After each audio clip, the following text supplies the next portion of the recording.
ওই তো একটা বেগুন গাছ। যাই, আমি বরং ওখানে গিয়ে লুকিয়ে থাকি, নইলে শয়তান জাদুকরটা টের পেলে এক্ষুনি আমায় ধরে নিয়ে যাবে।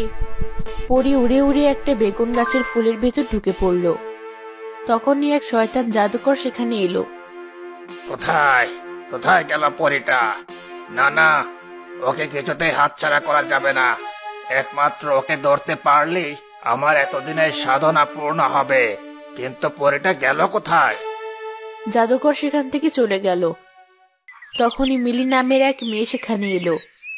আরে, একই দেখছি, এতদিনে আমার বেগুন গাছে ফুল এসেছে, তাহলে তো অল্প দিনের গাছে বেগুনও ধরবে। এই যে নবাবজাদি, এখানে বসে বসে কি করা হচ্ছে?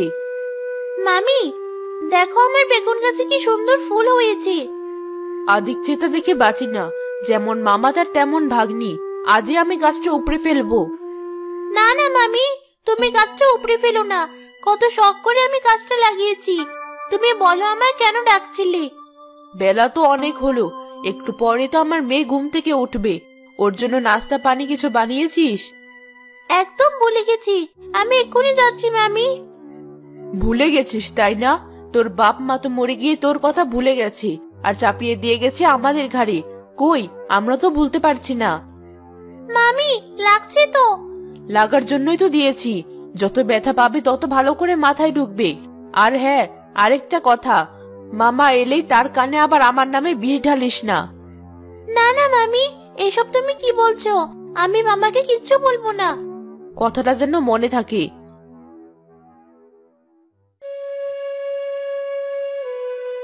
উপরওয়ালা, কেন তুমি আমার মা বাবাকে কেড়ে নিলে? নইলে তো এত অল্প বয়সে আমাকে এত কষ্ট পেতে হতো না। মিলিকে দেখে বেগুন গাছে থাকা পরীর ভীষণ মায়া হলো। আহারে, কি সুন্দর ফুটফুটে এক মেয়ে, অথচ মনে কত দুঃখ। আমাকে ওর জন্য কিছু একটা করতেই হবে। কিন্তু এখন আমি এখান থেকে বের হলে জাদুকর তো আমায় ধরে নিয়ে যাবে। এখন তো আমি কিচ্ছু করতে পারবো না। পরী যখন এসব ভাবছিল, তখন সেলিনা আবারও এসে মিলির কান টেনে ধরল। এই যে নবাবজাদি, এখনো এখানে বসে আছিস?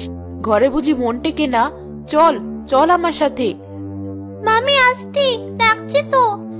মিলির কোনো কথা কানে না নিয়ে সেলিনা মিলিকে টানতে টানতে বাড়িতে নিয়ে গেল।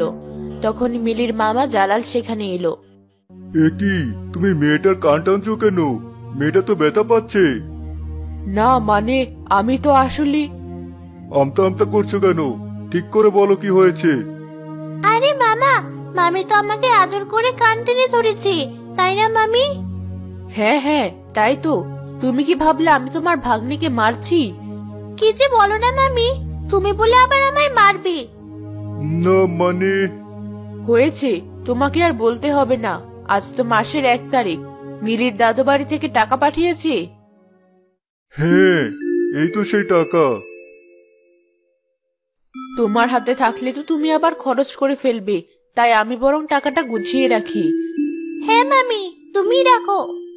এই দেখ মিলি, তোর চাচা তোর জন্য এবার একটা জামাও পাঠিয়েছে। জালাল যখনই জামার প্যাকেটটা মিলির দিকে এগিয়ে দিতে গেল, তখনই জালালের মেয়ে টিয়া এসে প্যাকেটটা নিয়ে নিল। ওই দেখি দেখি, কি জামা পাঠালো মিলির চাচা। বাহ, বেশ সুন্দর তো। দেখো মা, এই জামাটা ওর চেয়ে আমাকে বেশি মানাবে না? হ্যাঁ, তাই তো। কি যা বলছো? মিলির চাচা এটা ওর জন্য পাঠিয়েছে। তাতে কি হয়েছে মামা? সত্যি তো এটা আমার চেয়ে টিয়াকেই বেশি মানাবে। নে বোন, এটা আমি তোকে দিলাম। তোর যা ইচ্ছে তাই কর। দেখলে তো মা, মিলি কেমন ভাব করলো, যেন আমার দয়া দক্ষিণা করছি। কি যাতা বলছিস বোন? যা বলছি ঠিকই বলছি। ছাড় তো ওর কথা। আমাদের খাচ্ছে, আমাদের পড়ছে, আর আমাদেরই কথা শোনাচ্ছে। তা যা বলেছ, ওর চাচা যে কয়টা টাকা পাঠায় ওদিকে আর হয়? ও যা গান্ডি পিন্ডি গেলে। কি সব চাতা বলছিস বোন? ওই তো সকালে 2টো শুকনো রুটি আর রাতে 2 মুঠো ভাত, এছাড়া আর আমি কি খাই? দেখেছ মা, কেমন মুখে মুখে কথা বলছে? যত বড় মুখ নয় তত বড় কথা। ছাড়ো তো মা, দেখবে বাবা এলেই ও আবার আমাদের নামে নালিশ করবে। জানি না ও কি মন্ত্র দিয়ে বাবাকে বশ করেছি। ঠিক বলেছিস, তবে তুই চিন্তা করিস না। ওর চাচার টাকা আমি তোর বাবাকে দেব না। ওই টাকা গুছিয়ে আমি তোকে গয়না বানিয়ে দেব। তোর বাবার তো ওদিকে খেয়াল নেই, তাই আমাকে সব করতে হবে। সত্যি আমায় গয়না বানিয়ে দেবে মা? হ্যাঁ মা, এবার চল তো ঘরে। আর এই যে নবাবজাদি, আপনি এবার রান্নাঘরে যান, নইলে দুপুরে কপালে ভাত জুটবে না কিন্তু। এই তো মামি, এখনই যাচ্ছি। ঠিক হয়েছে, যা গরম পড়েছে, যা রান্নাঘরে, তখন বুঝবি আমাকে দয়া করার কি জ্বালা। চলো মা, ঘরে যাই।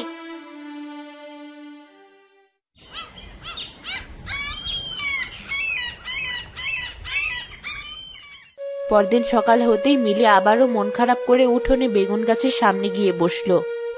আরে, ওই তো মেয়েটা, কি সুন্দর মুখ, কিন্তু চোখটা অমন ছলছল করছে কেন? এ আমি কোন পাপের শাস্তি পাচ্ছি? বাবা মা মারা যাওয়ার পর যে মামিকে নিজের মায়ের মতো আঁকড়ে ধরতে চেয়েছিলাম, সেই আমাকে দিনরাত কথা শোনায়। যে বোনকে আপন করে নিতে চেয়েছিলাম, সেই আমাকে তুচ্ছ তাচ্ছিল্য করে। আর কতদিন আমার এই নরক যন্ত্রণা সইতে হবে? মিলি কাঁদতে লাগলো। পরি আর নিজেকে সামলাতে পারলো না, তাই বেগুন গাছ থেকে বেরিয়ে এলো।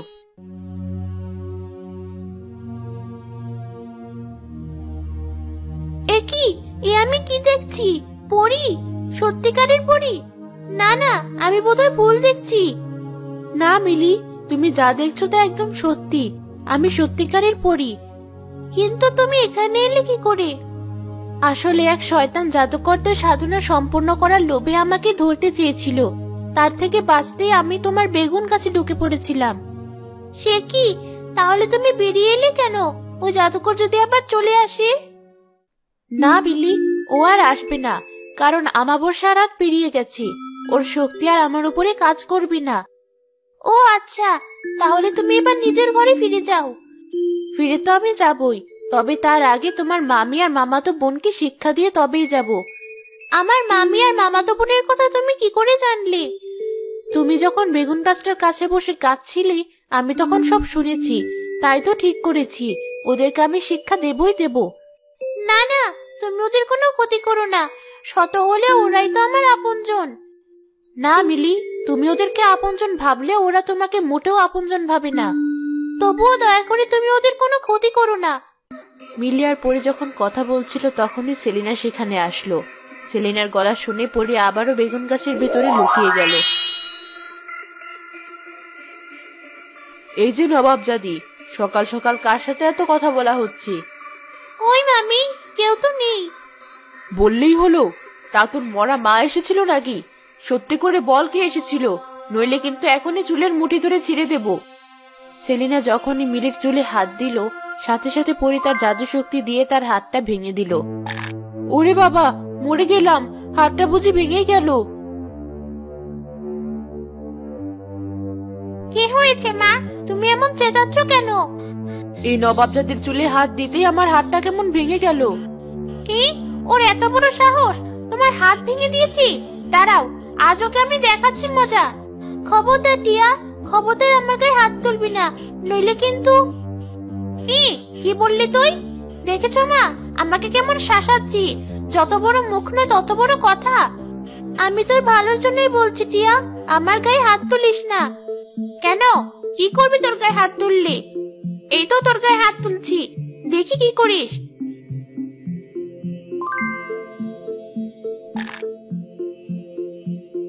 ওরে বাবা, আমার হাতটাও বুঝি ভেঙে গেল।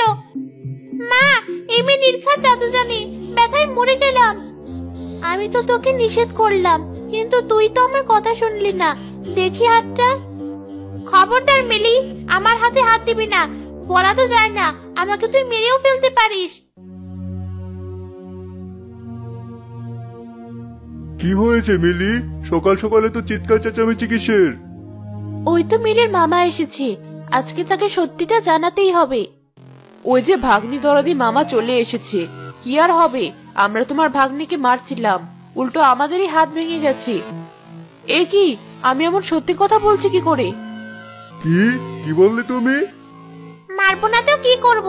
সকাল সকাল কাজ না করে ওর কিসের এত টই টই করে বেড়ানো? কাজগুলো কি ওর মরা মা এসে করে দেবে? হায় হায়, এসব আমি কি বলছি? কি বললি তুই? তার মানে বাড়ির সব কাজ তোরা মিলিকে দিয়ে করাস? না না মামা। কি এত নানা করছিস? যা সত্যি তাই তো বলছি। থাকছিস, পড়ছিস আর কাজ করবি না?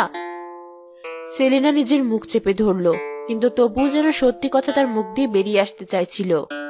ঠিকই তো, শুধু তাই নাকি? বলো মা, ওর চাচার পাঠানো টাকা দিয়ে তুমি আমার গয়না বানিয়ে দেবে? এসব আমি কি বলছি? আমার মুখ দিয়ে এমন সত্যি কথা বেরিয়ে যাচ্ছে কেন? টিয়া আর সেলিনার কথা শুনে জালাল অনেক রেগে গেল। চুপ, একদম চুপ। আজ আমার নিজেরই লজ্জা হচ্ছে এই ভেবে যে তুই আমার মেয়ে। ভালোই হয়েছে তোর হাতটা ভেঙে গিয়ে, নইলে ওই হাত আমি আজ ভেঙে দিতাম। মামা, তুমি শুধু শুধু ওকে মারলে কেন? মা, ওদের জন্য মায়া করিস না, ওরা যে খুব নির্দয়। আর এই যে সেলিনা, এতদিনটা খুব বলতে তুমি মিলিকে নিজের বিয়ের মতো দেখো, এই তার নমুনা। আজ যা হয়েছে তা ভালোই হয়েছে। এতই যখন তোমাদের ক্ষোভ, আগেই বলতে মিলিকে আমি ওর চাচার কাছে পাঠিয়ে দিতাম। পাঠিয়ে দিলে কি আর বিনা বেতনে কাজের লোক পেতাম? আর মাসে মাসে ওর চাচার পাঠানো টাকা সেটাই বা কে দিত? আজ আমার কি হলো? মুখ দিয়ে এমন সত্যি কথা বেরিয়ে আসছে কেন? ছি ছি ছি, তুমি এত বড় পাষণ্ড, সামান্য কিছু টাকার জন্য এত নিচে নেমেছো। বেশ, আজই তুমি তোমার মেয়েকে নিয়ে বাড়ি থেকে বেরিয়ে যাও। আজ থেকে আমার বাড়িতে তোমাদের কোনো আশ্রয় নেই। কি বলছো তুমি? ওই এতিমটার জন্য আমাদেরকে বাড়ি থেকে তাড়িয়ে দেবে? না না মামা, তুমি এই কাজ করো না। আমার যখন কোনো সমস্যা নেই তখন তুমি কেন রাগ করছো? তাছাড়া বিশ্বাস করো, কাজ করতে আমার একটুও কষ্ট হয় না।